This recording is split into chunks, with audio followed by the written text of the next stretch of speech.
work boots are not ideal for for multi-plate clutches. And so tell me, what's the history with this car? How long have you had it? What was it like when you got it?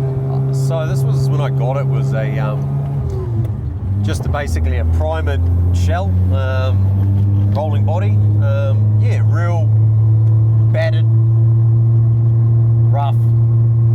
It took a long time to get it actually to a state. When I first built it, it just had a little 12A Bridgeport with a carburetor, full white interior, full white vinyl show interior. Yeah, it was early 2000s, period correct for the show scene back then. But yeah, and it slowly just became this. So I've had it 25 years now. Yeah, wow. And so I guess Series 1 RX-7, the first of the RX-7s, but what was was it a car you'd always wanted, or just a car that just sort of came out? It kind of just happened. I had a few other cars, 383s and Mazda 626s, and I just swapped and dealed my way up to an RX-7. Back then they were cheap, you know, they were still $1,500, $2,000. You could get a Series 1 RX-7. This is going back a bit now,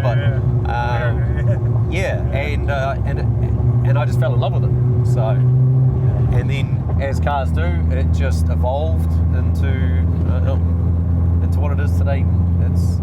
And where's the passion for rotaries come from you? What was that moment when you were like, yeah, I've got to have one of these, you know? I think just young in school, and I remember seeing a beautiful RX-3 come cruising past, and you hear that first sort of rotary sound, and I just fell in love with it.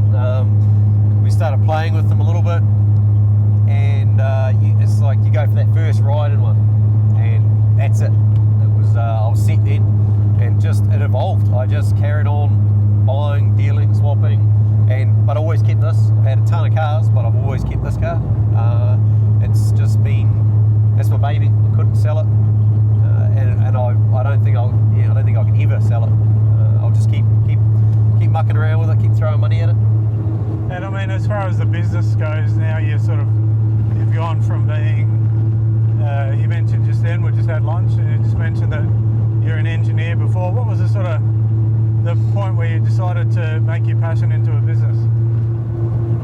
I got to a point where I felt that I would end up off the tools and into an admin role in the engineering that I was doing, and I sort of had lost a little bit of the passion for it.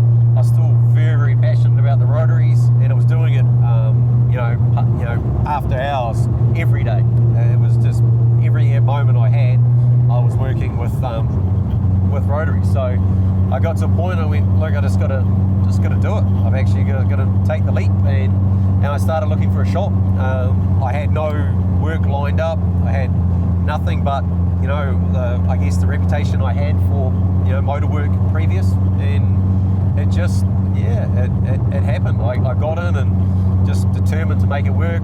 I got Ryan, who came on board really early in the piece, and we just grew the business, and it just went from there. It's one of those things. It's like building a car. It's kind of just evolved into what it is.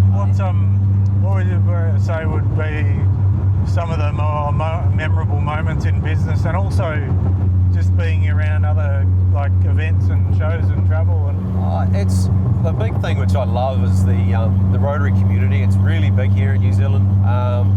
There's a lot of passionate people that are involved, and getting involved in the events, sponsoring events, taking our cars, taking people for rides in our cars is a real bonus.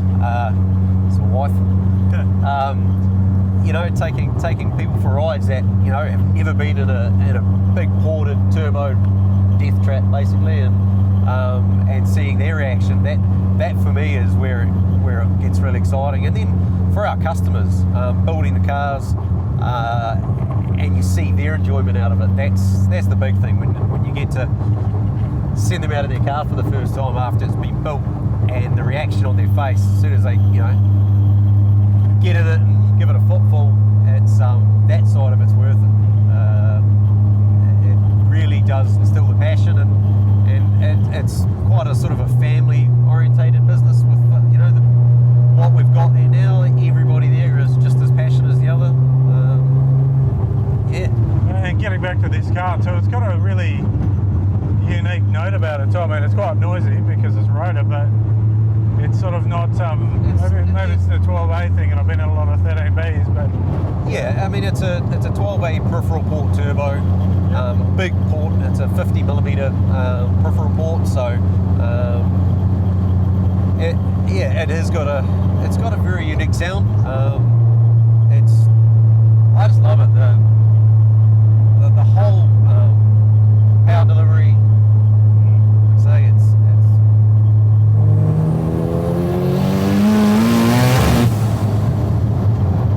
gets up and moves. Yeah, that's good.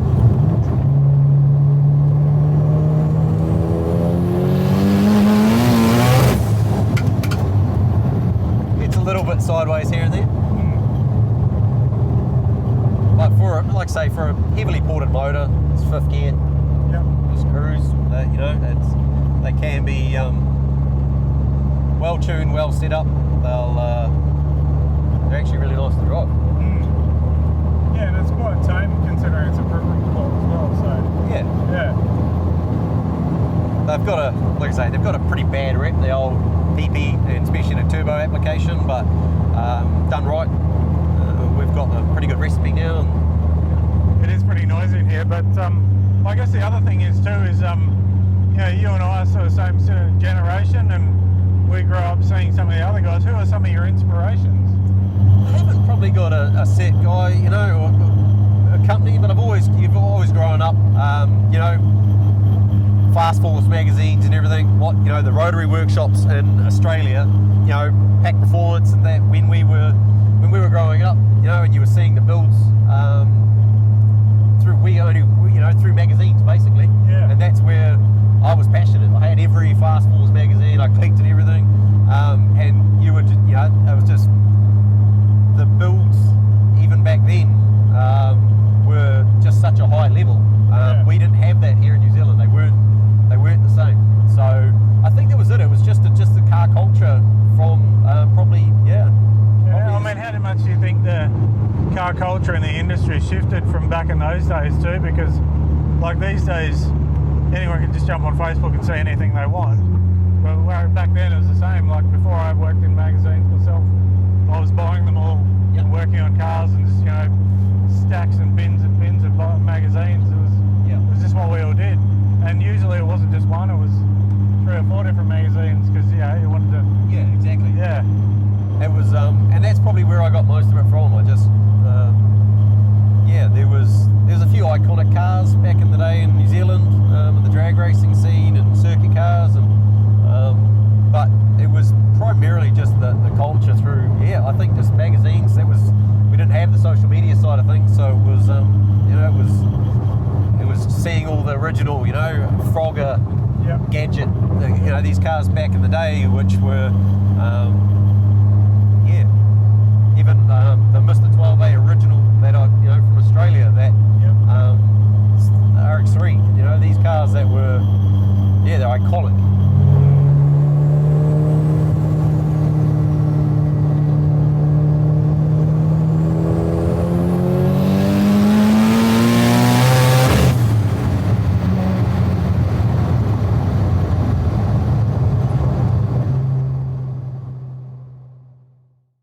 That was awesome, mate, and thank you so much for the tour of the workshop. There's some pretty cool stuff you got going on there. It's my pleasure. Until next time. Yeah, well, we've got one more surprise for you guys before you leave. I'd hate to, shoot you off without seeing it. I think Chris has got the 20B RX3 ready to fire up, so we'll go fire that up and upset the neighbours. Nice.